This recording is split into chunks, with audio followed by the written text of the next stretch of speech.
امام غزالی رحمۃ اللہ علیہ نے ایک بڑا عجیب فارمولہ عطا فرمایا ہے.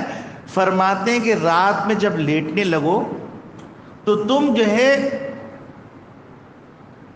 گناہوں سے توبہ کر کے استغفار کر کے سو. جب صبح اٹھو تو ایک معاہدہ کرو، ایک مشارطہ کرو. اور معاہدہ مشارطہ کیا ہے کہ اے اللہ یہ گناہ ہیں جو میں چھوڑ نہیں سک رہا ہوں. اے اللہ میں نے آج کے دن ارادہ کیا ہے کہ میں آج پورا دن کوشش کرتا رہوں گا کہ یہ گناہ مجھ سے سرزد نہ ہو. پھر ڈاکٹر عبدالعزیز صاحب رحمۃ اللہ علیہ فرماتے ہیں پھر تم اللہ سے دعا کر لو. امام غزالی 4 باتیں بتائیں، ڈاکٹر عبدالعزیز صاحب نے ایک بات کا اضافہ فرما کے فرمایا اللہ سے دعا کر لو. اور اللہ رب العالمین خود کہہ رہے ہیں ادعونی استجب لکم، مجھ سے مانگو گے نا میں قبول کروں گا. اور کل اللہ کے دربار میں تم یہ کہہ سکتے ہو کہ اے اللہ آپ میرا مؤاخذہ نہیں فرمائیے گا، میں نے ارادہ کیا تھا، ہمت کی تھی، آپ سے مانگا تھا، اب آپ ہی معاف کریں. اللہ سے دعا کر لو کہ اللہ یہ گناہ چھوڑ دے. پھر اس کے بعد پورے دن اپنا محاسبہ کرتے رہو یا اپنے مراقبہ کرتے رہو کہ میں اس گناہ کی طرف تو نہیں جا رہا، چوک تو نہیں کیا، مجھ سے کہیں غلطی تو نہیں ہو گئی. غلطی ہو جائے فوراً توبہ کر لو.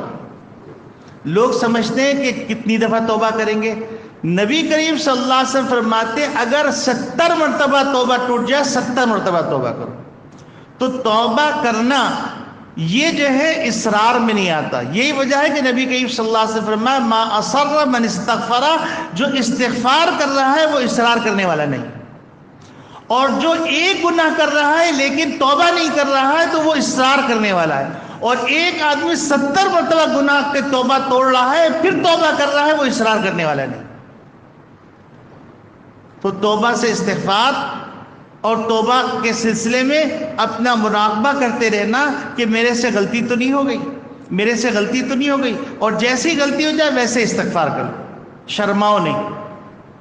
ملا علی قاری رحمۃ اللہ علیہ فرماتے ہیں لوگ سمجھتے ہیں کہ حیا یہ ہے کہ ہم سے گناہ ہو گیا ہم کس منہ سے اللہ سے توبہ کریں. فرماتے ہیں کہ اصل بات یہ ان حقیقت الحیا، حقیقت حیا اور شرم یہ ہے اللہ یراک مولاک حیث نہاک، کہ تمہارا پروردگار تم کو وہاں نہ دیکھے جہاں دیکھنا نہیں چاہتا. یہ حقیقت حیا نہیں کہ ہم کس منہ سے توبہ کریں. حقیقت حیا یہ ہے کہ میرا پروردگار مجھے وہاں نہ دیکھے جہاں دیکھنا پسند نہیں کرتا ہے. پھر اس کے بعد رات میں اپنا محاسبہ کر کے کہ میں نے کیا کیا گناہ کیے، کیا کیا گناہ چھوٹ گئے. جو گناہ چھوٹ گئے اس پہ کہہ دو الحمدللہ، اور جو گناہ نہیں چھوٹے ہیں تو ان کے اوپر استغفار کرو، اللہ سے درخواست کرو پروردگار عالم یہ گناہ میرے لیے کل کے دن چھڑوا لیجیے. پھر نبی کریم صلی اللہ علیہ وسلم عجیب دعا سکھلائی. نبی کریم صلی اللہ علیہ وسلم دعا سکھلائی ہے اللہم اجعل یومنا خیرا من امسنا وجعل غدنا خیرا من یومنا، کہ اے اللہ میرا آج کا دن میرے گزشتہ دن سے اچھا کر دیجئے، اور میرے دن کو اگلے دن آنے والا جو اگلا دن ہے اس اگلے دن کو میرے آج کے دن سے اچھا کر دیجئے. تو روزانہ کچھ نہ کچھ ترقی ہوتی رہے گی.